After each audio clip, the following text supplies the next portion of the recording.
하늘 쉼터를 방문하신 여러분 환영합니다. 여러분과 함께 하늘 본향에 대해 연구하고 살펴볼 기회를 갖게 된 것을 기쁘게 생각합니다. 여러분들이 차례대로 동영상을 시청하시면 하늘 사물의 영적 원리를 이해하는 데 많은 도움이 되리라 생각합니다. 하늘 쉼터를 통하여 하늘의 본향을 향해 더 가까이 나아가시는 여러분들이 되시기를 기도합니다. 이 시간의 주제는 계시록 14장에 등장하는 살아서 구원받은 14만 4천과 하나님의 인에 대하여 살펴보겠습니다. 다니엘서 7장 9절에서 10절, 13절에서 14절 말씀을 읽어보겠습니다. 내가 보았는데 왕자가 놓이고 옛적부터 항상 계신 이가 좌정하셨는데 그 옷은 희기가 눈 같고 그 머리털은 깨끗한 양의 털 같고 그 보좌는 불꽃이요 그 바퀴는 붙는 불이며 불이 강처럼 흘러 그 앞에 나오며 그에게 수종하는 자는 천천히요 그 앞에 시위한 자는 만만이며 심판을 베푸는데 책들이 놓였더라. 내가 또 밤 이상 중에 보았는데 인자 같은 이가 하늘구름을 타고 와서 옛적부터 항상 계신 자에게 나와 그 앞에 인도됨에 그에게 권세와 영광과 나라를 주고 모든 백성과 나라들과 방언하는 자로 그를 섬기게 하였으니 그 권세는 영원한 권세라. 옮기지 아니할 것이요 그 나라는 패하지 아니할 것이라. 옛적부터 항상 계신 이가 좌정하시고 심판이 베풀어지고 책들이 펴진 곳에 인자 같은 이가 그의 앞으로 인도되어 영원한 권세, 영광, 영원한 나라를 받는 장면입니다. 이 일은 하늘에서 이루어지는 일을 묘사하는 것으로 우리는 성서의 예언을 통하여 이 일들을 이해할 수 있습니다. 성경의 예언은 성소와 절기를 통하여 두 가지 기능에 대하여 이야기하고 있습니다. 그것은 죄의 용서와 죄의 도말 부분입니다. 그리스도께서 이 땅에서 십자가의 희생의 사건을 통하여 죄를 용서하심과 하늘 성소 대제사장으로 하늘 지성소에 들어가 심판을 통하여 죄를 없이 하는 죄의 도말입니다. 다니엘서 8장 14절에 2300주야까지니 그때의 성소가 정결함을 입으리라는 일정 시기에 성소에 정결함이 있을 것으로 성소의 정결은 대제사장의 대속죄일 봉사를 말합니다. 계시록 11장 19절에 이에 하늘에 있는 하나님의 성전이 열리니 성전 안에 하나님의 언약궤가 보이더라의 이 언약궤는 성전의 둘째 칸 곧 지성소를 말합니다. 하늘에 있는 것의 모형과 그림자인 지상 성막에 봉사에 있어서 지성소는 오직 대속죄일에만 성소를 정결하게 하기 위하여 열리었습니다. 그러므로 하늘에 있는 하나님의 성전이 열리고 언약궤가 보인 것은 그리스도의 지성소 봉사를 나타내는 것입니다. 일곱째 나팔을 불 때의 일로서 속죄의 마지막 사업을 하기 위한 심판의 때를 말하고 있습니다. 정한 시기에 그 지성소가 열린 것은 그리스도께서 성소에서 하늘 지성소로 들어가시는 장면을 요한이 기록하고 있는 것입니다. 계시록 15장 5절에서 6절 또 2일 후에 내가 보니 하늘의 증거 장막의 성전이 열리고 일곱 재앙을 가진 일곱 천사가 성전으로부터 나와 라고 한 기록은 지성소의 증거 장막은 언약궤로서 심판이 끝나고 죄가 도말되어 일곱 재앙이 시작되는 것을 말합니다. 믿는 사람이 죄의 도말이 이루어지는 것을 지성소 경험이라고 합니다. 지성소 경험이 이루어지기 위하여 지성소에 들어가기 위해서는 통행증을 가지고 있어야 하는데 성소 첫째 칸에서 성화라고 하는 통행증을 가져야 합니다. 성소에서 성화의 경험을 한 사람에게 지성소의 경험인 죄의 도말과 인침의 일이 일어나는 것입니다. 또한 성화의 경험은 뜰에서 칭의를 경험한 사람으로서 그들은 죄의 본질로부터의 자유를 경험한 사람들입니다. 그리하여 그들은 성소로 들어갈 수 있는 통행증을 얻어 성소의 첫째 칸에 성화의 경험을 하게 됩니다. 성화란 날마다 외부에 죄의 권세의 유혹을 이기는 경험을 말합니다. 이러한 경험을 한 사람들이 지성소의 심판 때에 죄의 도마를 통하여 인을 받아 죄의 존재로부터 자유케 되는 경험을 함으로 영화에 이룰 수 있는 것이 지성소의 경험입니다. 이 지성소의 경험은 거룩한 성 새 예루살렘에 들어가게 되는 통행권이 됩니다. 계시록 7장에서 1절에서 4절 말씀. 이 일 후에 내가 내 천사가 땅 내 모퉁이에 선 것을 보니 땅의 사방의 바람을 붙잡아 바람으로 하여금 땅에나 바다에나 각종 나무에 불지 못하게 하더라. 또 보며 다른 천사가 살아계신 하나님의 인을 가지고 해 돋는 데로부터 올라와서 땅과 바다를 해롭게 할 권세를 받은 네 천사를 향하여 큰 소리로 외쳐 이르되 우리가 우리 하나님의 종들의 이마에 인치기까지 땅이나 바다나 나무들을 해하지 말라 하더라. 내가 인침을 받은 자의 수를 들으니 이스라엘 자손의 각 지파 중에서 인침을 받은 자들이 14만 4천이니 마지막 때 14만 4천이니 하나님의 인을 받는 장면입니다. 내 천사가 내 땅에 내 모퉁이 그 지구 전체에 영향을 미치는 사건을 붙들고 있는 것을 말하는 것입니다.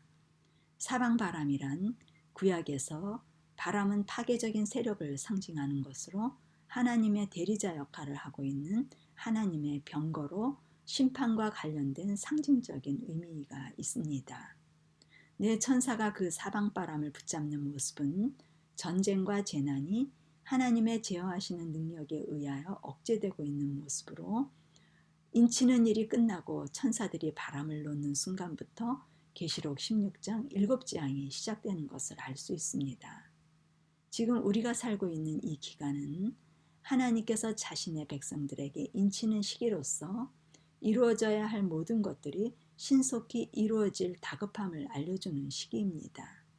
각 사람은 시험을 받게 될 것이며 품성 가운데 있는 모든 결함은 성령의 임재하심으로 마음을 지배하지 않으면 사단이 모든 영혼을 사로잡아 파멸의 수단이 되게 할 것입니다. 우리는 그리스도인 품성을 완성하는 일에 전심전력하여 마치 노아 시대의 방주에 들어가듯 성소 안으로 들어가기를 전념해야 합니다. 인침에 대한 고대의 기본 사상은 소유권으로서 내용물을 보호하기 위한 것입니다. 신약에서 사람들이 인침을 받는다는 것은 하나님의 신실한 백성이 되는 것으로서 성령의 인침으로 하나님께 속한 참 그리스도인의 표요 구원을 보증하는 표입니다.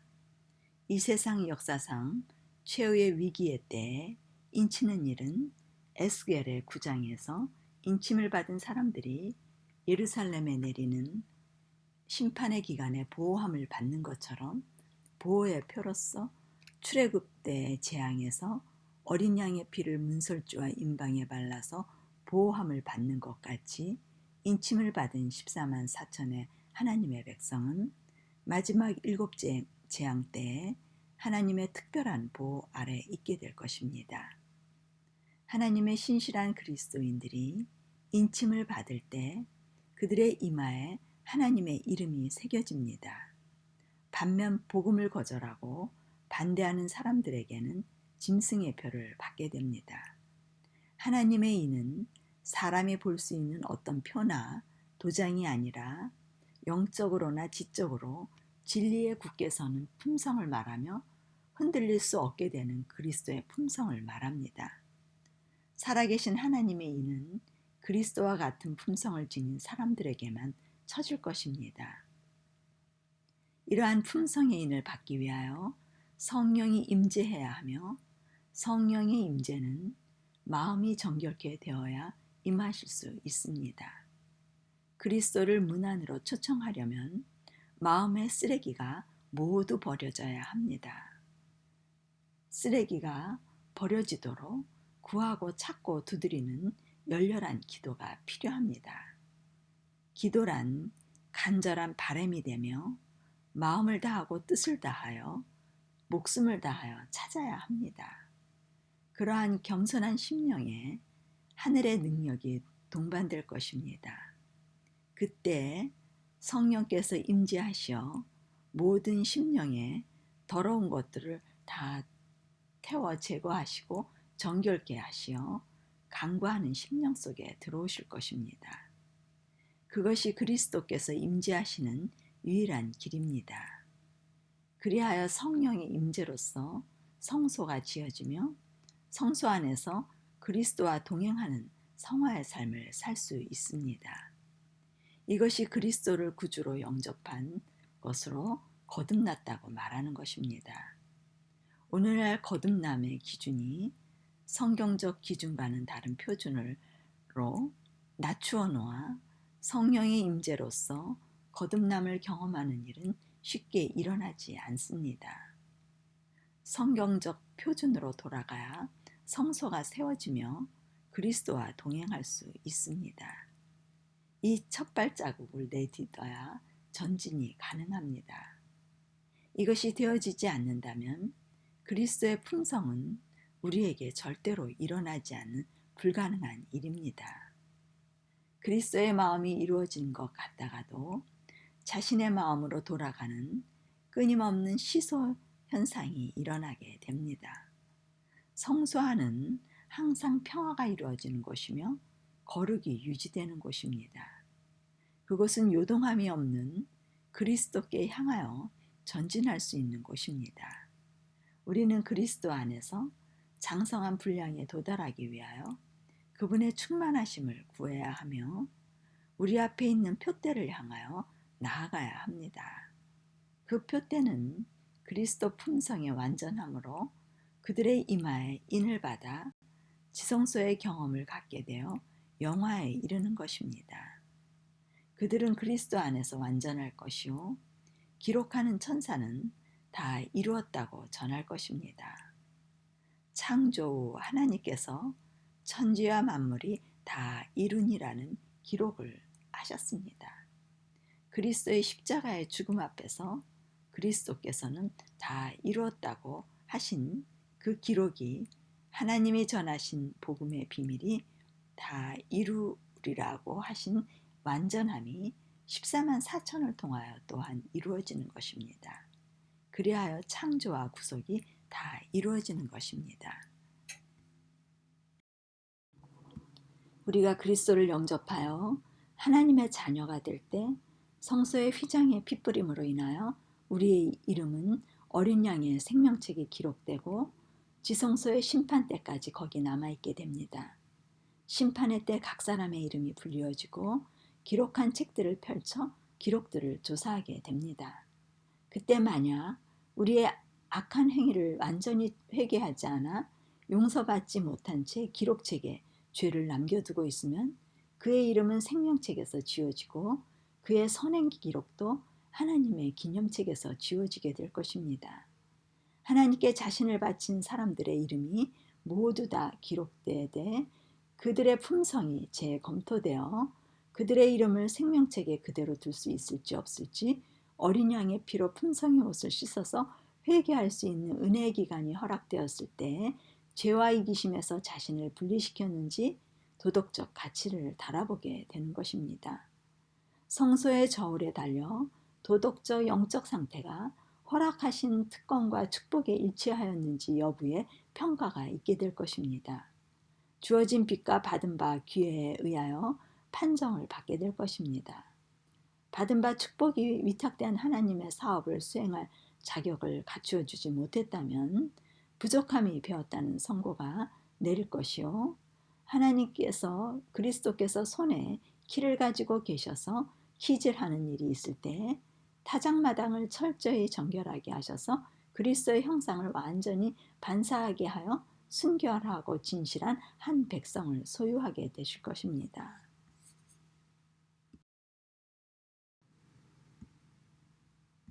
계시록 14장 1절 4절에서 5절 또 내가 보니 보라 어린 양이 시온산에 섰고 그와 함께 14만 4천이 섰는데 그 이마에 어린 양의 이름과 그 아버지의 이름을 쓴 것이 있도다. 이 사람들은 여자로 더불어 더럽히지 아니하고 정절이 있는 자라. 어린 양이 어디로 인도하든지 따라가는 자며 사람 가운데서 구속을 받아 처음 익은 열매로 하나님과 어린 양에게 속한 자들이니 그 입에 거짓말이 없고 흠이 없는 자들이더라. 구원받은 14만 4천의 특징은 그들의 이마에 어린 양의 이름과 아버지의 이름이 있다고 합니다.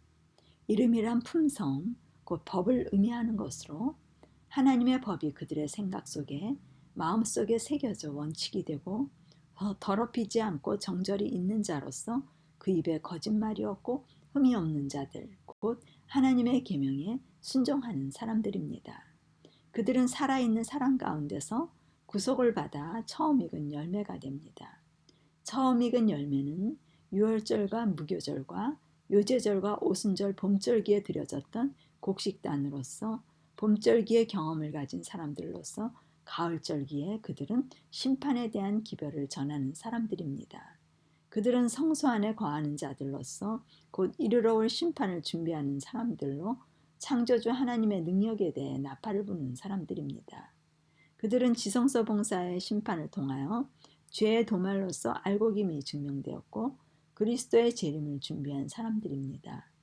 대제사장이 마당들의 백성에게 나와 속죄와 정결을 선언하듯 그리스도께서 이 땅에 오셔서 양과 염소 곧 알곡과 가라지를 가려 심판의 결과를 선언하시고 거룩한 성 예루살렘에 입성하여 어린 양의 혼인잔치에 참여할 영원한 삶이 그들에게 주어지는 상급입니다. 그들은 하나님을 배도한 교회, 곧 음행한 음녀와 같지 않은 순결한 여자로 어린 양이 어디로 인도하든지 따라가는 자로서 내가 그리스도와 함께 십자가에 못 박혀 더 이상 내가 산 것 아니요 내 안에 그리스도께서 사신 것이라고 갈라디아서 2장 29절을 고백하는 온전히 자기를 포기하고 말씀을 따라 그들의 생각 속에 기록된 대로 그리스도의 정신을 가지고 살아가는 사람들입니다. 그들에게 자신은 존재하지 않으며 그리스도만 존재하는 사람들입니다. 그들의 입에 거짓말이 없는 자로서 그리스도께서 내재하셔서 끊임없는 교제로 은혜와 능력을 통하여 티나 주름 잡힌 것이나 어린 이런 것들이 없고 거룩하고 흠이 없이 변화된 사람들입니다. 거짓말이란 진리의 반대로서 진리란 하나님의 형상을 말합니다. 생명의 말씀은 그리스도께서 오셔서 하나님의 형상을 드러내시고 말씀하신 것을 말합니다. 그분의 말씀은 구약의 성소와 절기를 통해 성취되어진 그리스도의 봉사와 하늘 성소의 봉사의 증거로 성령의 능력이 임함으로 생명의 씨가 죄인에게 심겨지는 원리와 그리스도의 품성의 열매와 심판과 추수에 관한 말씀입니다. 아무리 성경적 말씀과 성경과 연결되어진 말씀을 한다고 해도 십자가의 죽음과 부활과 심판의 기별이 모두 포함된 영원한 복음이 아닌 기별은 거짓 기별이 됩니다.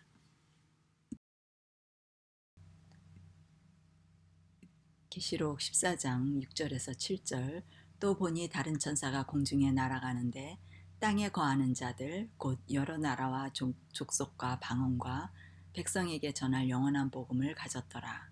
그가 큰 음성으로 가로되 하나님을 두려워하며 그에게 영광을 돌리라.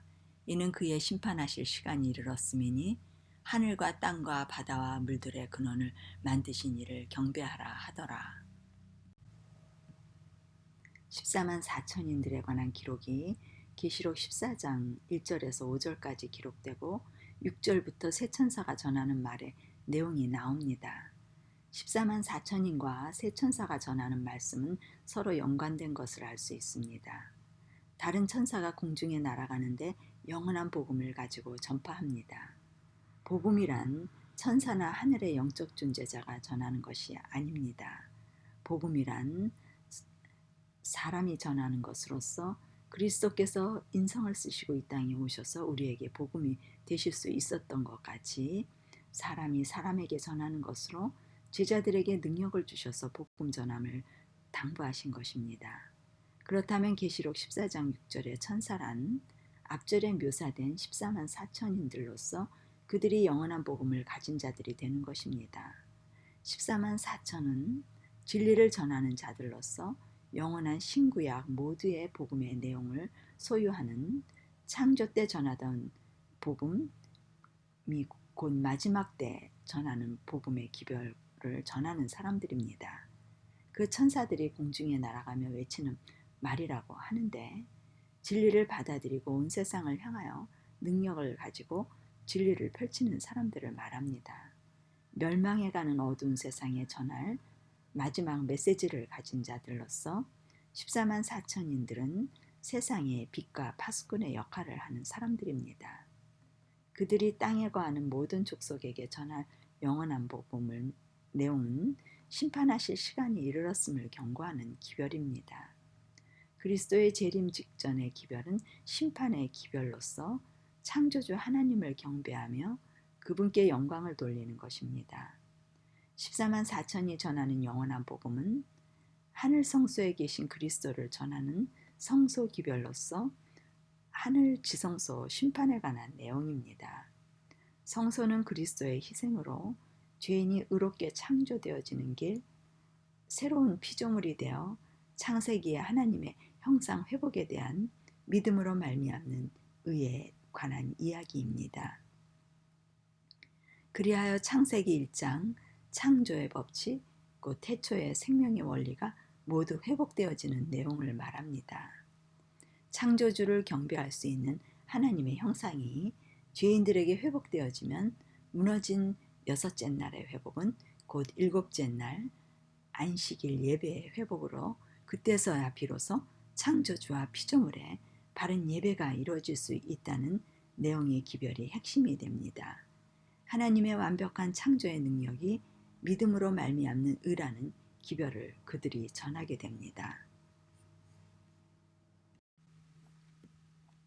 14만 4천이는 환난을 통하여 하나님의 율법은 믿는 모든 이들이 지킬 수 있는 것이며, 그리스도의 십자가의 보혈의 피의 능력은 죄사함을 통하여 법궤 안에 하나님의 법, 십계명이 그들의 마음에 새겨짐으로 온전히 하나님의 능력으로 죄를 승리하고 율법의 요구가 이루어질 수 있음을 증거하는 증인들이 되는 것입니다.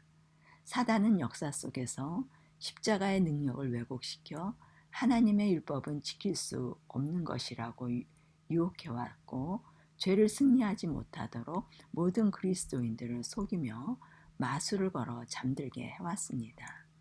하나님께서는 사단이 주장한 논리를 14만 4천을 통하여 그리스도를 믿음으로 신성의 의를 주셔서 하나님의 모든 법도를 지킬 수 있다는 것을 모든 존재자들에게 드러내실 것입니다.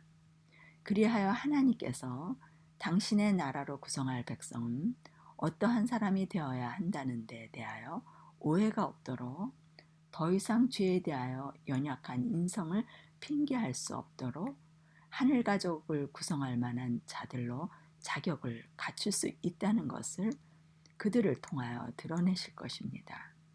14만 4천인들은 유월절 어린 양의 희생과 함께 자아가 십자가에 못 박혀 무교절의 죄로부터의 안식과 요제절의 부활과 오순절의 성령의 새롭게 하심으로 성소와 절기의 모든 경험들이 자신들의 경험으로 성취된 사람들로서 성소에서 드러난 어린 양의 희생으로 하나님의 영원한 복음의 계획이 하나님의 사랑이었음을 모든 존재자들에게 드러낼 것입니다. 자아를 버리는 그리스도의 희생을 통하여 하늘과 땅을 끊을 수 없는 연합의 줄로 다시 묶여져 구속받은 자들을 하나님께 드려 영광을 돌리는 것이 구속의 계획이었음을 알게 될 것입니다. 그것으로 인하여 역사 속에서 활동한 사단의 모든 정체가 폭로될 것이며, 오랜 시간 하나님의 참으신 공의의 사랑이 모두 드러나게 될 것입니다. 영원한 복음이란 창세기 3장 15절에 아담과 하와에게 처음으로 알려주신 여자의 후손으로 인하여 모든 인류가 구원을 얻게 되리라는 복음을 말합니다. 아담과 하와가 범죄하자마자 가죽옷을 입혀 짐승의 희생을 통하여서만 구속사업이 이루어짐을 선포하였던 복음입니다.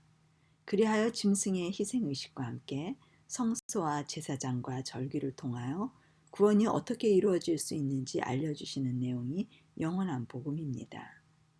영원한 복음의 핵심 내용이 성서에 나타나 있습니다. 그리스도께서 이 땅에 오신 목적과 하늘로 승천하셔서 하늘에서 죄인들을 위하여 봉사하시는 목적이 용서와 심판으로 죄를 도말하여 창세기 1장 하나님의 형상의 회복을 통하여 다시 에덴의 영원한 구원을 이루시는 것이 그분의 목적이 됩니다.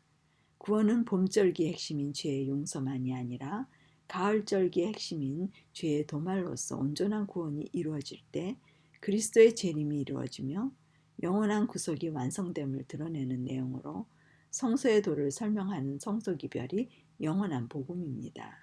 역사 속에서 전하여졌던 복음의 예언이 마지막 때 가서는 지성소 정결 사업인 대속제일이 이루어질 때 영원한 복음은 완전히 성취되어지는 것입니다.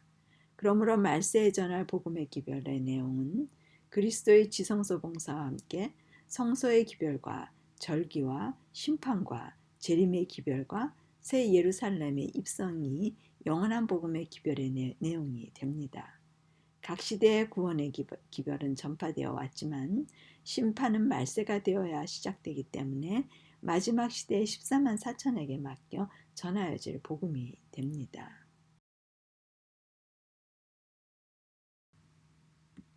히브리서 11장 6절 믿음이 없이는 기쁘시게 못하나니 하나님께 나아가는 자는 반드시 그가 계신 것과 또한 그가 자기를 찾는 자들에게 상 주시는 이심을 믿어야 할지니라.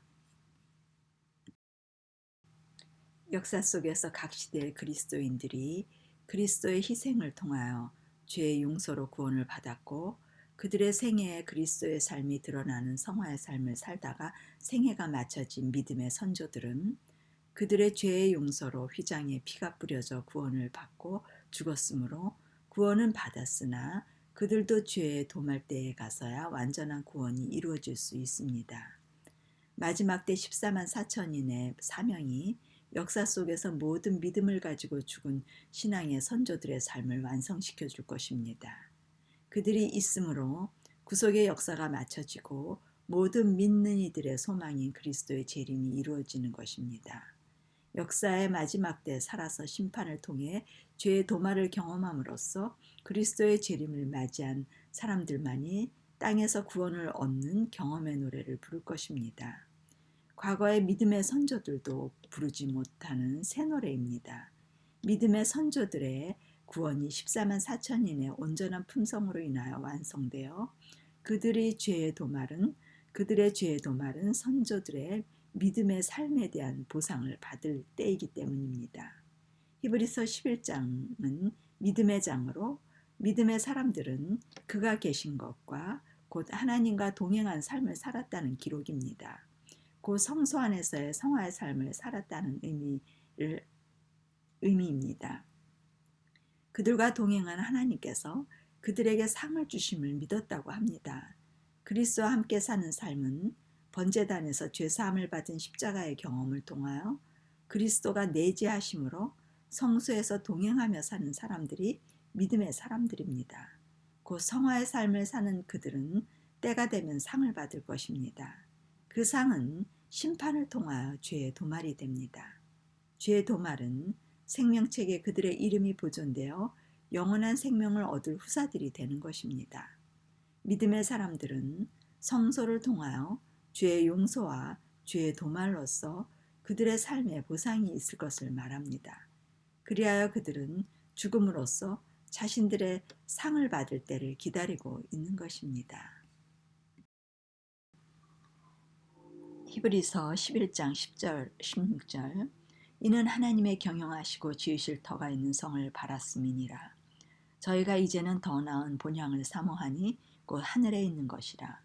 그러므로 하나님이 저희 하나님이라 일컬음 받으심을 부끄러워 아니하시고 저희를 위하여 한 성을 예비하셨느니라. 아브라함은 하나님의 경영하시고 지으실 터가 있는 성을 바랐기 때문에 믿음으로 그는 하나님의 부르심을 받을 때 순종했다고 합니다. 13절에서 16절에 믿음의 사람들은 다 믿음을 따라 죽었으나 약속을 받지 못하였지만 약속은 하늘 본향에 예비하신 새 예루살렘 성이라고 합니다.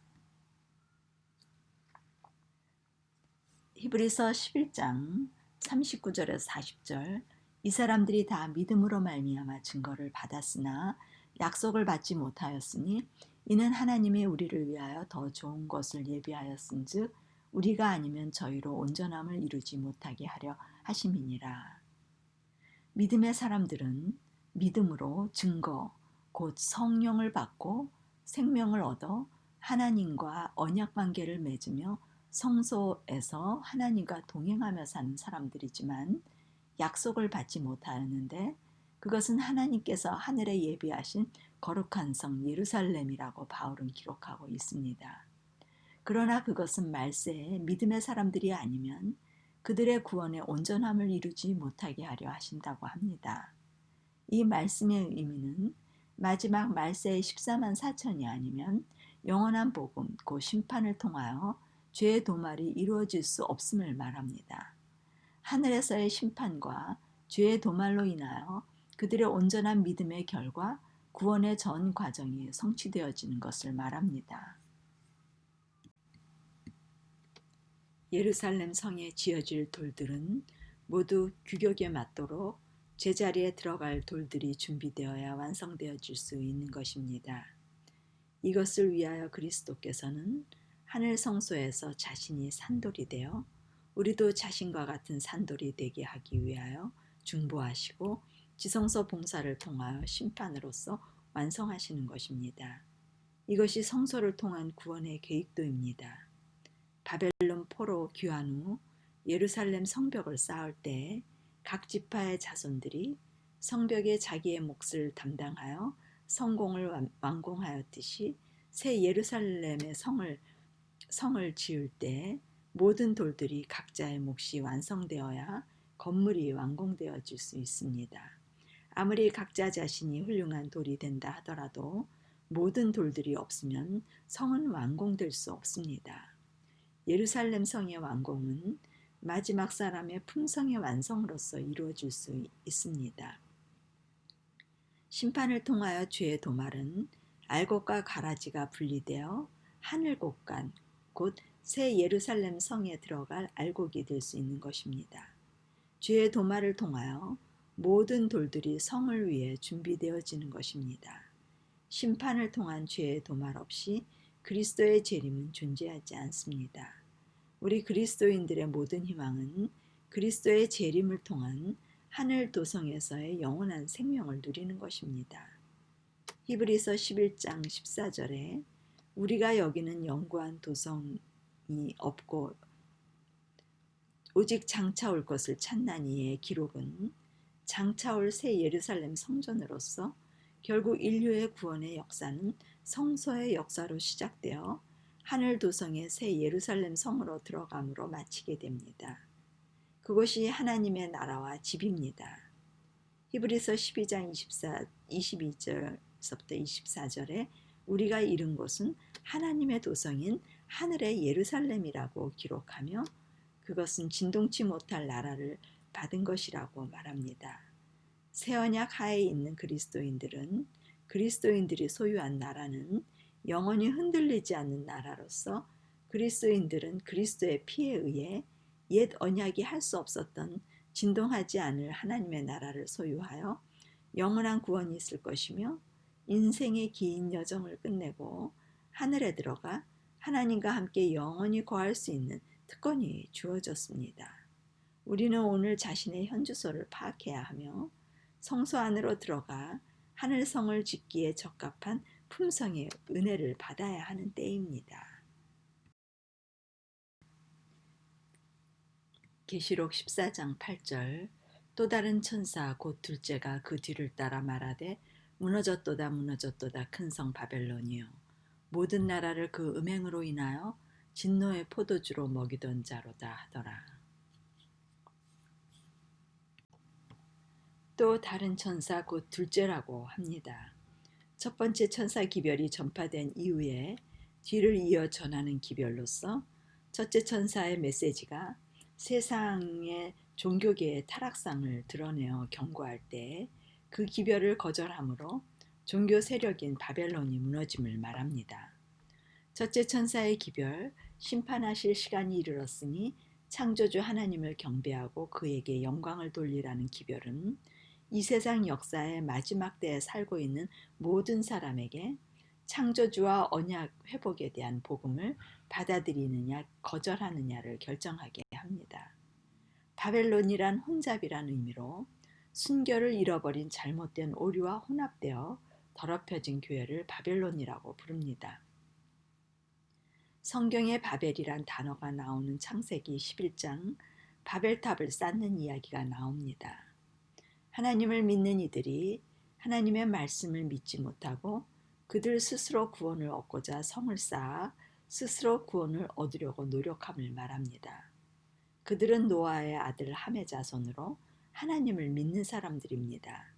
그러나 하나님께서 마련하시고 약속하신 방법으로 구원을 얻으려고 하는 것이 아니라 스스로 자신들이 세력을 쌓고 힘을 키워 구원의 일을 하여 자신들의 행위로 구원을 얻으려는 행위신앙의 무리들을 말합니다. 하나님의 구원의 원리를 인간의 방법과 섞어 놓아 하나님께서는 그들의 언어를 혼잡하게 만들어 바벨이라 부르게 되었습니다. 사단은 역사 속에서 종교 세력이며 정치 세력으로서 세상을 지배하는 무리들을 사용하여 하나님을 대적하여 믿고자 하는 이들에게 진리의 사랑을 받지 않고 구원함을 얻지 못하게 일하여 왔고 거짓 것을 믿게 하였습니다. 그리스도 재림 전에도 사단은 데살로니가 후서 2장 9절에서 11절에 모든 거짓 권능과 징조와 이적과 불의한 모든 속임으로 활동하여 종교계와 세상을 미혹할 것이라고 예언되어 있습니다. 계시록 14장의 14만 4천인의 기별은 이러한 종교와 정치 세력들에게 경고하며 바벨론이 무너졌다고 선포하는 기별입니다.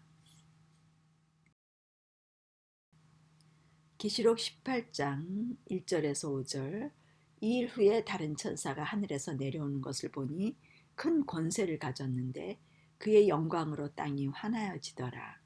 힘센 음성으로 외쳐 가로되 무너졌도다 무너졌도다 큰 성 바벨론이여 귀신의 처소와 각종 더러운 영에 모이는 곳과 각종 더럽고 가증한 새에 모이는 곳이 되었도다.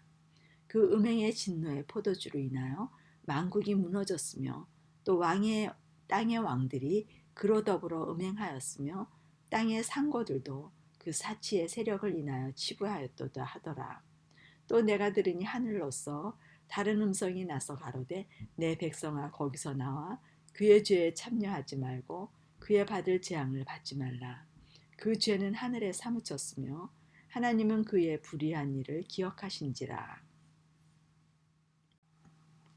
둘째 천사의 기별은 첫째 천사의 심판의 경고 다음에 주어지는 기별로서 큰 성 바벨론이 무너졌으니 하나님의 백성들은 바벨론에서 나오라는 호소를 듣게 됩니다.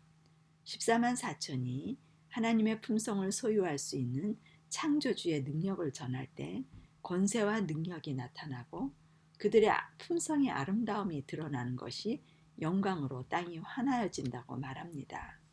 그들이 바벨론의 거짓 영들의 역사와 정체를 폭로할 때 하나님의 기별을 거절할 뿐 아니라 거절의 의미는 핍박하는 교회가 될 것을 말합니다. 교회가 영적 타락의 상태로 인하여 하나님의 계명을 지키며 그리스도의 증거를 가진 이들을 핍박하는 세력으로 바뀔 것이라는 둘째 천사의 경고하는 기별입니다. 바벨론이란 교회가 영적 타락 상태로 귀신의 처소가 되고 각종 더러운 영이 모이는 종교의 세력이 됨을 말합니다. 내 백성아 거기서 나와 그의 죄에 참여하지 말고 그의 받을 재앙을 받지 말라는 말씀은 많은 하나님의 백성들이 바벨론 가운데 있다는 말씀입니다. 순수성을 잃어 음행으로 표현되는 이 바벨론은 큰 성으로서 거대한 대세의 세력과 영향력을 소유하고 있음을 말합니다. 그들의 영향력은 모든 나라에 온 세상에 미침으로 세상을 진노의 포도주를 먹이며 취하게 한다고 합니다. 성경 말씀과 가르침과 선행과 봉사와 옳은 예배 행위로 스스로 착각할 뿐 아니라 모두 기만당한 상태로 자신들의 영적 상태를 모르는 취한 상태라는 말입니다. 분별과 판단력을 상실한 교회들로 사단은 그들을 스스로 진실한 그리스도인으로 착각하게 만든다는 것을 의미합니다. 사단은 신구약의 뿌리인 성소 진리를 모르는 사람들을 미혹하여 교인들에게 하나님의 창조와 공의의 사랑을 알지 못하게 하여 막연한 인간적인 감정과 사상의 사랑으로 전락하게 하여 성서적 배경의 창조 원리에 기초한 하나님의 형상 회복의 능력을 알지 못하게 하는 것입니다. 사랑의 품성을 오해케 하는 일에 성공함을 말합니다. 그리스도의 사랑은 창조의 능력이 동반되어 품성을 재창조함으로 죄인이 의롭게 되어 죄를 짓지 않고 살 수 있다는 복음의 능력을 가려 버렸습니다. 자아부인을 통하여 그리스도와 연합으로 성령의 임재하심으로 우리에게 의, 곧 신의 품성, 신성을 주셔서 연약한 인성과 신성이 연합함으로써 죄를 이길 수 있게 하신 것입니다. 그리스도께서 성령으로 잉태되어 나셔서 인성과 신성의 연합으로 죄를 이기신 것 같이 우리에게도 죄를 이길 수 있게 하셨습니다. 그리하여 그리스도께서 모본을 보이신 것 같이 우리는 한 아버지로서 한 형제가 되어 같은 품성을 가지고 같은 목적을 이룰 수 있게 하셨습니다. 이것이 은혜입니다. 그러나 이러한 은혜의 용서의 개념을 전락시켜 버려 많은 사람들이 생각하는 용서란 죄의 본성과 세력에서 벗어날 수 없어 계속 죄를 지을 수밖에 없기 때문에 여전히 죄를 지어도 덮어주는 차원의 용서로 생각합니다. 우리의 자아를 가지고는 여전히 죄를 지을 수밖에 없습니다. 자아부정이라는 부분이 이루어지지 않으면 우리는 어쩔 수 없이 죄짓고 용서받고 또 죄짓고 용서받고 끊임없이 반복되는 해결할 수 없는 죄를 그대로 놔두고 용서하시는 것이 사랑이라고 생각하게 됩니다. 자아가 존재하는 한 신성의 연합은 이루어지지 않습니다. 그리하여 사랑을 창조하시는 하나님의 능력과 그것에 대한 심판의 개념이 왜곡되어 하나님은 사랑을 쥐어 짜내도록 하시는 독재자로 하나님의 품성을 오해시키는 교리로 된 것입니다. 생명, 즉 완벽한 생명의 창조 교리를 성령의 감동으로 조금씩 변화시키는 품성의 진화로 전락하여 생명의 온전함과 아름다움을 생명이 있다 없다, 주었다 뺏었다 하는 교리로 알게 해 스스로 생명 현상을 만들어 가도록 하는 것입니다. 이렇게 하나님의 생명법을 적당히 자신들의 행위와 교리로 섞어 바벨탑을 쌓아 하늘의 품성에 가까이 가려고 하는 것입니다.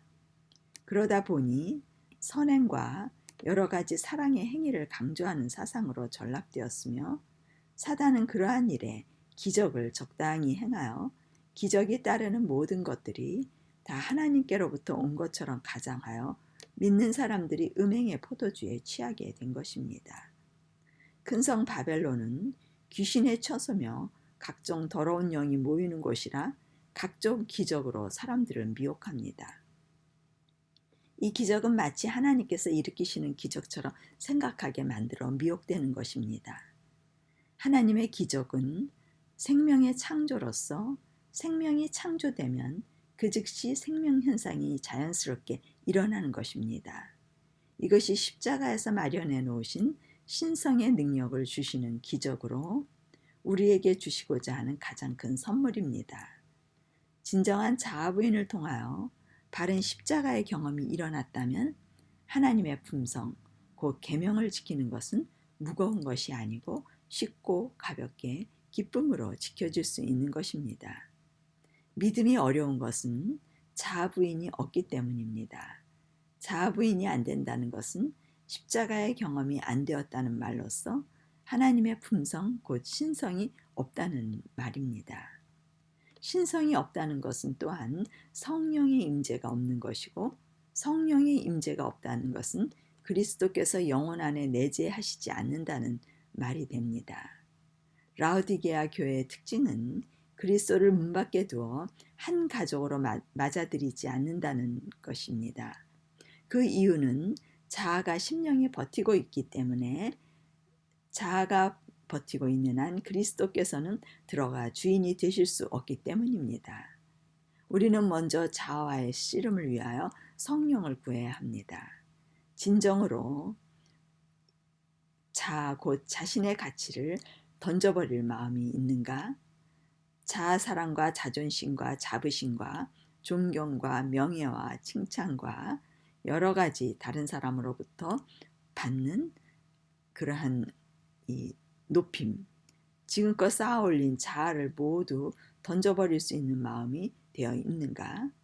이 부분이 야곱이 압복강에서 하나님의 천사와 겨루어 이긴 부분입니다. 야곱의 고뇌는 결국 천사와의 싸움이 아닌 자아와의 싸움을 싸우고 있었던 것입니다. 많은 사람들이 자아와의 싸움에서 실패하여 바벨론의 교리를 좋아하게 됩니다. 결국 바벨론의 교리란 자아의 기초 위에 세워지는 것으로, 자아의 죽음이 없다면 창조가 일어나지 않으며, 창조가 아니면 바벨론의 진화에 미혹될 수밖에 없습니다. 우리에게 두 가지 형상만 존재합니다. 하나님의 형상 아니면 자아의 형상입니다. 하나님의 형상이 이루어지기 위하여 바른 생명의 원리를 알아야 합니다. 이것은 전적으로 하나님의 능력만으로 이루어지는 것으로, 자신이 죽음을 통하여 없어지면 하나님은 우리를 새롭게 창조하실 수 있습니다. 이것이 십자가의 원리입니다.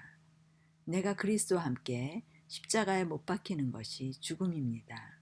이 죽음은 자신의 선택에 의하여 이루어지며, 간절히 원하는 자에게 성령께서 죄에 대하여 알려주시는데, 죄란 곧 자아로서 자아의 무가치함을 계속적으로 알려주셔서 자아를 버리게 하시는 일을 하게 하십니다. 그때 그 일에 연합하여 버리는 것이 우리는 순종이라고 하는데, 이것은 순종이 아니고 십자가로 이끌려가기 위한 심령의 정결 사업으로서 이끄심의 단계입니다. 이렇게 계속적인 이끌림에 연합하여 자아에 관한 모든 것을 버리고 비워져 심령에 자아가 더 이상 힘을 쓰지 못하는, 더 이상 존재하지 않을 때 심령의 정결 사업이 모두 이루어지는 것입니다. 그때 하나님께서 생명의 씨 그리스도를 주셔서, 그리스도께서 비워진 죽은 자의 심령에 들어오셔서 생명을 주시는 것입니다. 이것이 십자가의 경험으로서 택하심이라고 부릅니다. 이렇게 그리스도와 연합으로 언약이 맺어지면 성소가 세워지는 것입니다. 성소의 삶을 사는 것이 계명을 지키며 사는 부활의 삶입니다. 이때가 비로소 성소 안에 거하여 순종이 되는 삶을 살게 됩니다. 이것이 하나님의 형상이 회복되는 원리인 생명교리입니다. 창조의 원리를 모르면 심령이 정결케 되는 단계를 십자가의 경험을 했다고 하며 순종한다고 말하나, 여전히 존재하는 자아로 인하여 혼란이 오게 되며 자신의 경험으로 말씀을 받아들여 바벨론 교리에 빠지게 되는 것입니다. 자아의 형상이란 하나님이 자신이 하나님의 일, 곧 자기의 품성을 만드는 것으로 자아가 죽어지지 않았을 뿐 아니라 죽어질 수 없다고 생각하기 때문에, 이러한 생각으로 신앙을 하게 되면 자신이 하나님 품성을 만드는 일을 하게 되는 것입니다. 그 사상은 하나님이 좋아하시는 선행을 많이 하도록 생각하게 만들며, 그러한 일들을 하는 것이 자아부인이라고 생각하게 합니다. 결국 자아의 뿌리는 제거하지 못하고 할 수 없기 때문에 선행으로 대처하는 것입니다. 이렇게 자아의 죽음 없이 선행을 이루도록 하는 것이 죽음 없는 부활로서 기독교에 들어온 바벨론의 교리입니다. 사단이 가장 싫어하는 교리가 창조 교리입니다. 창조는 우리의 노력으로서 이루어지는 것이 아니기 때문입니다. 창조를 위하여 우리가 선택하고 노력해야 하는 부분은 성령이 인도하시는 심령의 정결 사업입니다. 이 부분은 끊임없이 구하고 찾고 두드림으로 이루어집니다. 정결 사업이 이루어지면 십자가의 경험, 곧 하나님의 창조의 초자연적인 현상이 성령의 임재로서 일어납니다. 그리스도의 임재로서 인성과 신성이 연합을 말합니다. 이것을 사단은 알기 원하지 않습니다. 믿는 자에게 좋은 품성을 스스로 만들도록 시간을 빼앗고 시선을 돌리며 마음을 빼앗기게 합니다. 전통과 유전의 교리를 통하여 역사하여 선행을 많이 하면 구원받은 증거라고 가르칩니다. 모든 종교의 교리가 스스로 돌을 닦아 선을 얻는 것을 가르침으로 음행에 취해왔고, 기독교 역시 돌을 닦는 것과 다르지 않은 에덴의 사단의 교리를 따르는 것이 쉬운 것이 되었습니다. 그리하여 교회는 입으로 그리스도를 통하여 품성이 변화된다고 말하나 자아부인이 빠져버린 자신의 노력으로 하나님의 품성을 이루려는 선한 품성의 개발에 치중하는 행위신앙의 교리, 긍정의 사상, 적극적인 사상을 주입시키며 구복신앙, 권선징악, 성령체험, 각종 기적의 체험, 신비주의 혹은 율법주의 혹은 율법 폐지주의 등 이교 사상으로 전락되어 귀신의 역사가 따르게 되며 각종 영들의 역사가 교회 안에 일어나는 곳이 되었습니다. 이것이 바벨론의 교리로서 생명교리를 대적하는 일을 합니다. 이 둘을 분리하는 기준점은 자아부인을 통한 십자가의 창조입니다. 계시록 14장 9절에서 11절.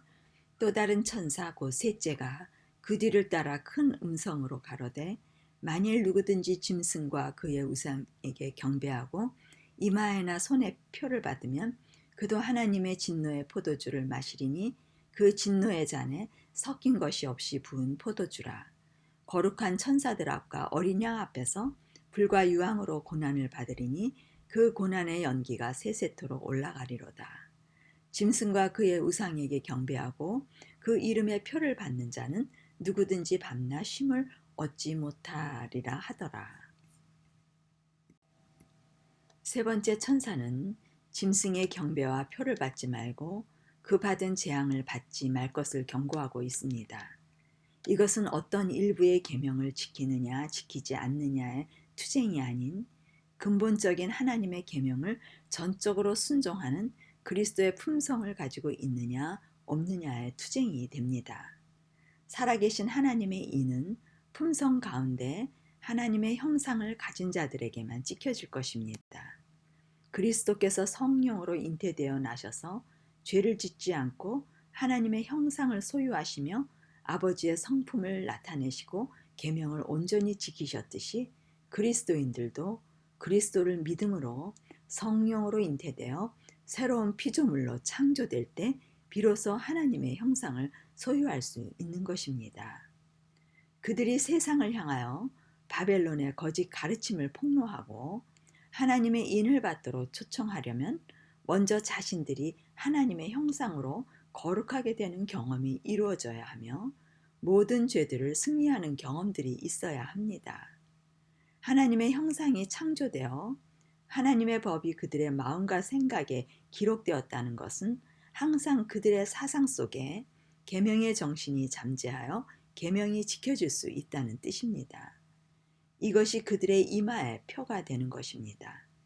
이마는 뇌의 앞부분, 전두엽 부분에 계명을 지킬 수 있는 정신이 하나님의 영으로 새롭게 기록되어지는 것을 인을 받았다고 말하는 것입니다.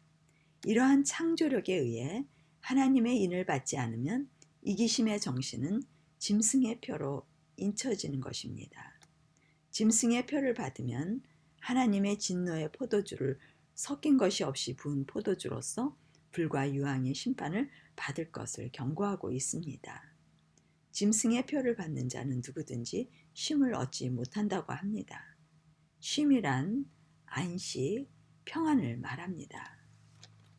지금도 그리스도 안에 거하지 않는 사람들은 참 평안과 쉼을 모르고 살고 있습니다. 현대인들의 스트레스는 그리스도 안에 거하지 않을 때 받게 되는 심신의 중압감입니다. 그리스도께서 주시는 평안은 항상 유지되는 평화로 생명을 소유한 증거가 됩니다. 그리스도의 지성소 봉사를 마치는 때 일곱 재앙과 환난에 그리스도께서 주시는 안식을 소유한 자 외에는 모두 심령의 쉼과 평화가 없을 것을 말합니다. 계시록 14장 12절 성도들의 인내가 여기 있나니 저희는 하나님의 계명과 예수 믿음을 지키는 자니라. 성도들의 인내가 여기 있다고 셋째 천사가 14만 4천을 가리키고 있습니다. 그들은 인내, 곧 그리스도의 품성을 소유한 자들로서 세상과 우상과 자신으로부터 분리하여 그리스도와 함께 자신을 온전히 십자가에 못 박고 죽음을 경험한 자들입니다. 그리하여 하나님의 손에 의하여 새롭게 창조된 자들로서 하나님의 법이 그들의 생각과 마음에 기록되므로 그들은 하나님의 계명을 지킬 수 있게 되었습니다. 예수의 믿음과 같은 믿음을 가진 자로서 그리스도의 품성으로 온전하여진 자들입니다. 그들은 심판을 통하여 죄의 도말로서 그들의 이마에 하나님의 인을 받은 사람들로서 14만 4천은 천사들로 표현된 사람들로 세 기별을 전하는데 첫째 천사, 둘째 천사, 셋째 천사의 기별을 가지고 있습니다. 그들이 전하는 말은 성령께서 하시는 세 가지 일로서 성령의 능력으로 세상에 죄에 대하여 알려줍니다. 침례 요한이 그리스도 오심을 예비했던 복음과 그리스도께서 공생의 시작 때 외치셨던 복음, 곧 회개하라, 천국이 가까이 왔다라는 복음은 14만 4천들이 전하는 첫째 천사 기별과 같은 기별입니다. 14만 4천인들은 그리스도의 재림을 준비하는 이들로서 침례 요한의 심령으로 심판의 시간이 이르렀음을 알려주며 죄인은 하나님의 경배자가 될 수 없으므로 의를 받아 새로운 피조물이 되어 창조주와 바른 관계가 이루어져 언약한 곧 방주로 들어가 심판을 준비하라는 기별의 내용입니다. 이것이 그리스도를 알지 못하는 불신의 죄에 대하여 알려주시는 성령의 일입니다. 둘째 천사의 기별은 의에 대하여 알려줍니다. 의를 알게 되면 죄가 드러납니다. 의란 성화의 삶으로 14만 4천은 진정한 순결과 성화를 드러내주므로 바벨론이 무너짐을 고발하게 됩니다. 세상이 음행으로 취한 상태를 드러내어 바벨론에서 나오도록 성령의 강력한 역사로서 일을 하게 됩니다.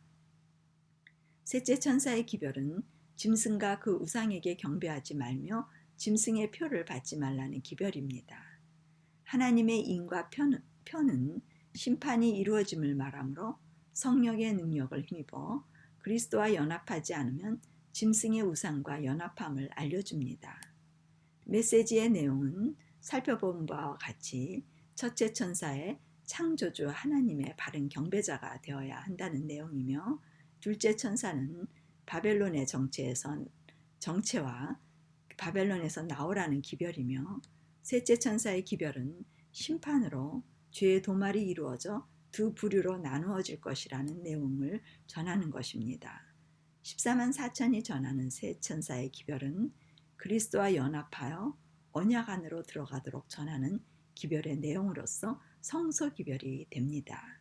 곧 첫째 천사는 성소의 마당들에서 칭의의 경험으로 그리스도를 영접함으로 성소 안으로 들어가 번제단에서 의를 받아 하나님과 새 언약을 맺는 것을 말합니다.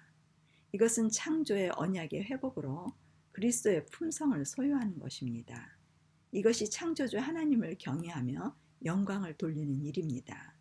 둘째 천사의 기별은 첫째 천사 기별의 경험 후 성소의 첫째간에 성화의 삶을 사는 사람들이 의를 받아 소유한 그리스도의 품성이 유지되어지는 경험으로서 그리스도의 품성, 곧 빛이 드러날 때 어둠의 존재를 알 수 있듯이 어두운 세상에 그리스도의 품성이 드러나므로 바벨론의 정체가 드러나집니다. 그리스도께서 말씀을 전파하며 공생의 삶을 살게 되자 그의 품성과 말씀은 제사장들과 믿는 모든 자들에게 자신들의 상태가 드러내어 정죄가 된 것 같이 둘째 천사의 기별을 경험한 한 자들의 품성과 삶은 바벨론 사상과 대조가 되므로 바벨론의 정체가 드러나 의와 불의가 구분되어집니다. 그들의 전하는 기별이 바벨론에서 나오라는 기별입니다. 셋째 천사의 기별은 지성소 기별로 곧 심판이 세상에 임할 것을 전하는 기별이며 심판의 결과 죄의 도말로 하나님의 인을 받게 되는 경험을 한 14만 4천인들이 짐승의 표를 받지 말라는 기별을 전하게 됩니다. 많은 사람들이 우리가 어떻게 그리스도와 같이 죄 없는 생애를 살 수 있느냐는 공격에 대해 셋째 천사는 성도들의 인내가 여기 있다고 가르치며 하나님의 계명과 예수 믿음을 지키는 자들이 여기 있다고 외치며 증거를 드러내고 있습니다. 마태복음 25장 1절에서 13절. 그때 천국은 마치 등을 들고 신랑을 맞으러 나간 열 처녀와 같다 하리니 그 중에 다섯은 미련하고 다섯은 슬기 있는지라. 미련한 자들은 등을 가지되 기름을 가지지 아니하고 슬기 있는 자들은 그릇에 기름을 담아 등과 함께 가져갔더니 신랑이 더디 오므로 다 졸며 잘새 밤중에 소리가 나되 보라 신랑이로다 맞으러 나오라 하매 이에 그 처녀들이 다 일어나 등을 준비할세 미련한 자들이 슬기 있는 자들에게 이르되 우리 등불이 꺼져가니 너희 기름을 좀 나눠달라 하거늘 슬기 있는 자들이 대답하여 가로되 우리와 너희의 쓰기에 다 부족할까 하노니 차라리 파는 자들에게 가서 너희 쓸 것을 사라 하니 저희가 살아간 동안 신랑이 오므로 예비하였던 자들은 함께 혼인잔치에 들어가고 문은 닫힌지라. 그 후에 남은 처녀들이 와서 가로되 주여 주여 우리에게 열어주소서 하니 대답하여 가로되 진실로 너희에게 이르노니 내가 너희를 알지 못하노라 하였느니라. 그런즉 깨어있으라 너희는 그날과 그 시를 알지 못하느니라. 그리스도의 재림을 기다리는 그리스도인들의 두 부류를 나타내고 있습니다. 두 부류의 처녀들은 외부적으로 볼 때 모두 다를 바 없었으나 신랑이 올 때 속에 내면의 차이가 있음이 드러납니다. 미련한 처녀는 사용할 기름을 준비하지 못한 자들로 묘사됩니다. 등은 믿는 자들의 외형적인 신앙생활을 말한다면 기름은 등불을 밝히는 근원적인 요소로서 신앙생활의 원초적 힘이 되는 그리스도와의 연합으로 인한 능력이라고 볼 수 있습니다. 미련한 자들이 처음부터 등에 기름을 준비하지 못한 것이 아니라 제한된 양의 기름을 등잔에만 준비해 왔다는 말입니다. 그들은 성령의 감동과 감화와 역사하심으로 순간순간 기름을 채워 필요할 때 쓸 수 있는 기름은 보유하고 있었습니다. 많은 사람들이 신앙생활을 하면서 이러한 성령의 역사와 자신의 신앙에 감동과 지혜가 따르므로 일상의 일들에서 믿는 자들로서 하늘의 지혜를 받는 경험을 가지고 있습니다.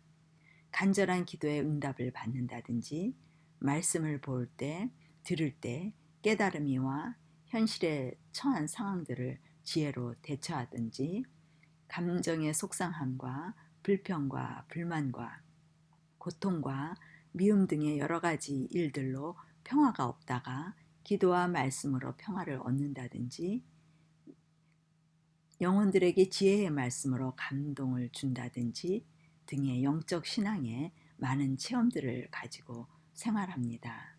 그러한 일들이 어느 정도 등을 밝힐 수 있는 기름의 보유량으로 필요를 채울 수 있습니다. 이러한 기름이 미련한 처녀들이 가지고 있었던 기름입니다.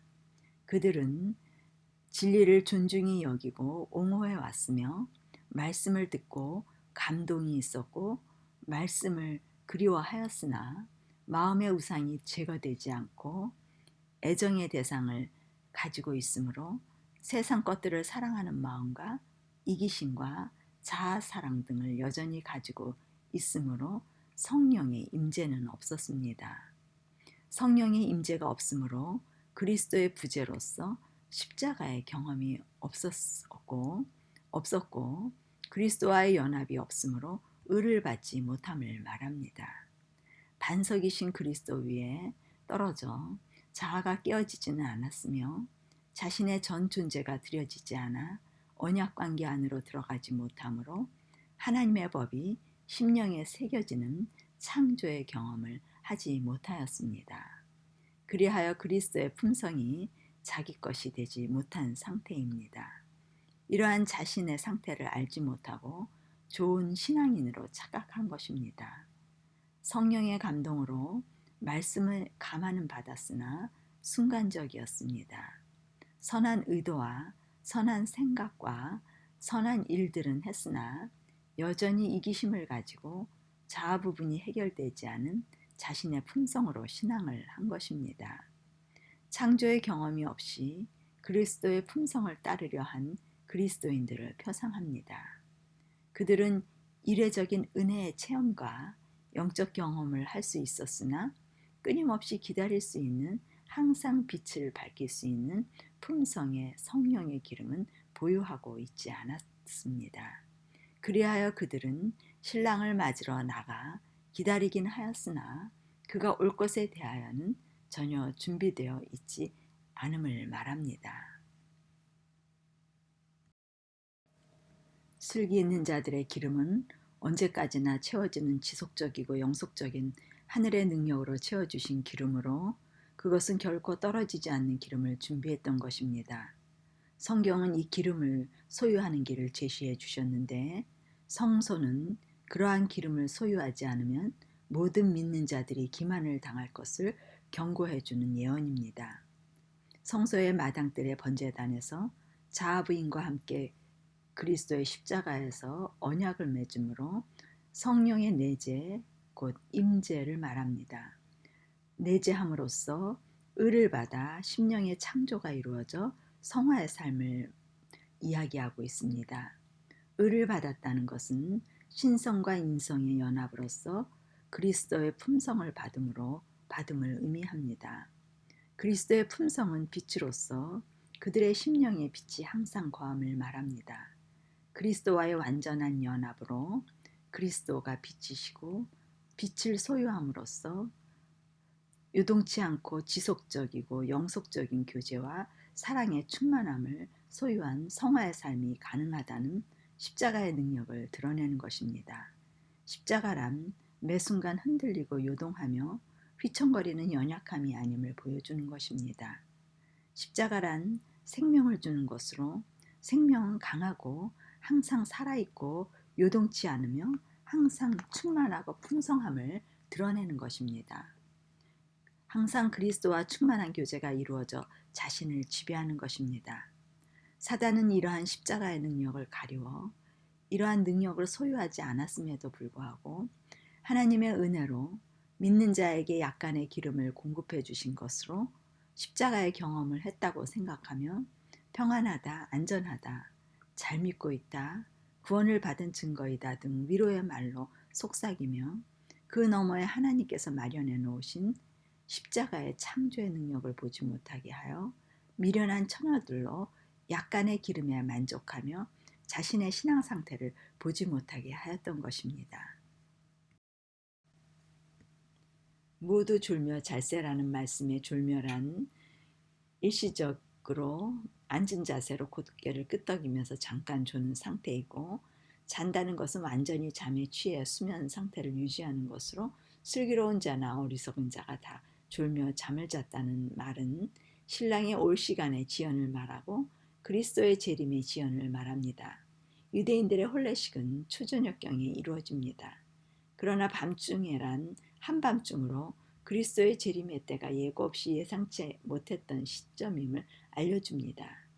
출애굽의 사건을 경험한 유대인들은 한밤중에 구출된 경험 때문에 한밤중에 오신다고 믿는 경향이 있습니다. 소리가 나되란 소리의 외침으로 이 소리의 외침은 신랑 앞에서 계속 신랑의 발길을 안내했던 무리들의 소리임을 알 수 있습니다. 보라 신랑이로다 맞으러 나오라. 인내와 기다림의 시간이 끝나고 영원한 심판의 결과 상벌의 때가 된 것입니다. 다 일어나 이 시점에 미련한 자나 슬기로운 자나 모두 일어났고 분리되지 않았습니다. 마지막의 교회도 이미 미련한 자와 슬기로운 자가 심판으로 기름을 소유한 자와 기름을 소유하지 못한 자가 결정되었음에도 불구하고 구분되어지지 않고 있습니다. 그리스도가 재림하셨다는 외침을 들었을 때 그들의 상태는 이미 알곡과 가라지의 분리가 결정되었다는 것을 의미합니다.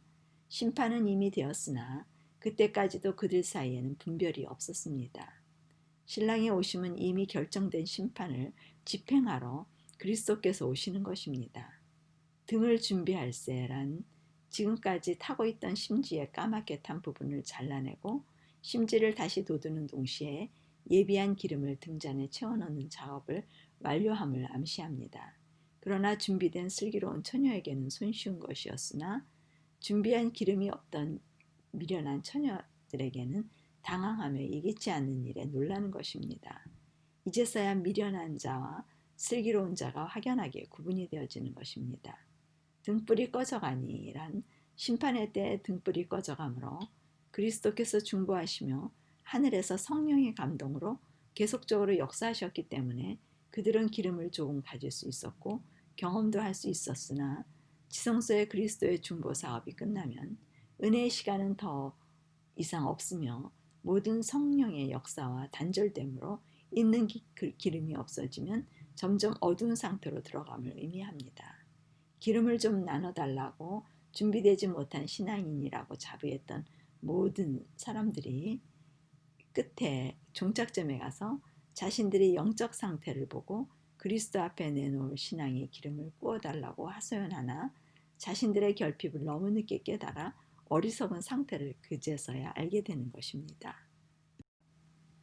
우리와 너희 쓰기에 다 부족할까 하노니 미련한 자들의 절박한 호소에 슬기로운 자들의 대답은 단호하였습니다. 그들의 품성은 성령의 충만함으로 열매가 풍성한 자들이지만 구원의 도를 이미 알고 있었으므로 자신들도 십자가의 은혜로서 구원을 받은 것으로 그리스도와 자신과의 언약관계 속에서만 이루어짐을 알고 자신들이 결코 꾸어줄 수 있는 것이 아닌 자신들도 은혜로서 겨우 구원에 이룰 수 있었다는 것을 아는 사람들입니다. 차라리 파는 자들에게 가서 너희 쓸 것을 사라는 말씀은 구원의 진리, 곧 자아 부인의 원리와 성소의 도와 십자가의 은혜, 지성소의 계명, 심판 등의 구원의 도를 바로 알아 믿음으로 선물을 얻으라는 이야기입니다. 사러 간 동안에 신랑이 오므로 라는 말은 미련한 자들은 그제서야 기름을 사러 갔으나 이미 심판은 결정이 난 것으로 그리스도께서 오셨을 때에는 늦었음을 알 수 있습니다. 예비하였던 자들은 함께 혼인잔치에 들어가 천국은 예비한 자들의 것으로 그들의 성소의 삶을 살며 성화로서 지성소의 심판을 예비한 준비된 자의 것으로 함께 살기에 합당한 자의 것입니다. 이 구원은 한순간 갑자기 이루어지는 것이 아니라 그간 죄가 무엇이있는지 깨닫는 시간들, 죄된 삶의 회개의 시간들, 자아부인의 과정과 십자가에서 그리스도와 못 박히는 과정을 통하여 끊임없이 전진하며 매 순간 잊을 수 없는 그리스도와의 관계 속에서 죄를 승리한 경험의 노래, 모세의 노래, 어린 양의 노래를 부를 수 있는 생생한 과정과 절차와 기회와 시간을 가짐으로 이루어지는 것입니다. 부부가 오래 해로하고 살다 보면 그간의 서로의 경험의 과정을 통하여 서로 눈만 쳐다보아도 서로를 알듯이 인간 부부는 서로를 다 모른다고 할지라도 그리스도와 자신의 경험은 다 느끼고 알 수 있는 것입니다. 문이 닫힌지라 최후의 운명을 말합니다. 이것은 심판의 엄격성을 강조하므로 더 이상의 기회가 주어지지 않는 경고의 기별입니다. 잔치가 시작되면 문을 닫아 손님들의 안전을 도모한 팔레스타인의 관습입니다. 그 후에 남은 처녀들이 주여 주여 우리에게 열어주소서 말합니다. 주여 주여 신앙 고백을 한다고 관계가 맺어진 것이 아닙니다. 마태복음 7장에도 주여 주여 하는 자마다 천국에 들어갈 것이 아니요 다만 하늘에 계신 내 아버지의 뜻대로 행하는 자라야 들어가리라 하고 기록이 되어 있습니다. 우리가 외모로 잘 갖추어진 신앙 생활인 것 같아도 하나님의 뜻을 모르면 모르는 사이입니다. 내가 너희를 알지 못하노라. 슬기로운 처녀들은 그리스도를 아는 자들이요 미련한 처녀들은 그리스도를 모르는 자들이라고 합니다. 그리스도를 아느냐 모르느냐의 차이가 심판의 기준이 됩니다. 안다는 것은 하나가 되었다는 의미요 앞으로 같이 살 수 있다는 말입니다. 그러나 모른다는 것은 각각 분리로서 앞으로도 같이 살 수 없다는 말입니다. 이것은 한 집에 같이 사느냐 같이 살지 못하느냐의 관계 형성의 차이로 집이란 성소 곧 하나님의 집을 말합니다.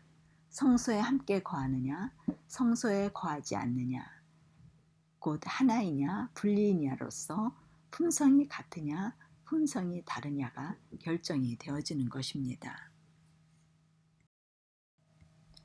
그러므로 깨어있으라 그날과 그 시를 알지 못하느니라. 오늘 우리는 깨어있어야 합니다. 깨어있다는 것은 그리스도께서 자신 속에 거하시도록 하여 그분의 품성으로 하나가 되어 사는 것을 말합니다. 다시 말하면 심판의 기준은 십자가의 경험을 통하여 자아 부인의 삶을 사느냐 십자가의 경험 없으므로 자아를 여전히 가지고 사느냐의 차이로 자아의 부재와 자아의 존재를 말하는 것입니다. 자아의 부재란 그리스도의 임재요 자아의 존재란 그리스도의 부재임을 말합니다. 그리스도의 임재는 성령의 임재로서 증거하는 것입니다. 이것이 동거의 여부가 결정되어지는 것입니다. 같이 살고 있느냐 없느냐의 구분이 슬기로운 처녀와 미련한 처녀의 차이입니다. 하나님의 법이 심령에 기록되어 하나님이 법 위에 통치하시는 심령은 새 언약의 관계가 형성된 것입니다. 하나님의 법이 기록되지 않으면 자신의 법으로 자신이 다스림을 의미합니다. 그리하여 하나님의 법이 원칙이 되어 세워진 심령만이 계명을 지킬 수 있으며 그것이 심판의 기준이 되는 것입니다. 그리스도의 영이 우리 속에 있지 아니하면 그리스도의 사람이 아니며 그리스도의 품성을 소유하지 않은 것입니다. 많은 사람들이 그리스도께서는 우리의 중보자이시며 변호사로서 우리를 변호하시고 연약함과 부족함을 그분의 피로 덮어주실 것이라고 말합니다. 그분께서 그렇게 구원해 주시는 것은 사실이나 하나님의 법이 그들의 심령에 새겨지고 기록이 되어 그리스도와 하나 된 사람에게만 변호해 주시며 중보할 수 있습니다. 변호란 법의 기초 위에서만 보호함을 받을 수 있습니다. 법을 귀히 여기시는 하나님께서는 불법은 변호하실 수 없습니다. 지금까지 같이 하나가 되어 한 품성으로 한 아버지의 뜻을 행하며 한 가족이 되어야 중보자와 변호사가 될 수 있습니다. 그들은 성소 안에 거하는 자들로서 그리스도와 아는 사이 곧 부부지간 같은 관계를 맺은 사이이기 때문에 성화가 이루어진 것입니다. 성화란 생명을 지속적으로 소유한 결과 날마다 성장하여 자라 풍성한 열매가 맺히는 생명 현상이 강렬하게 일어나는 것을 말합니다.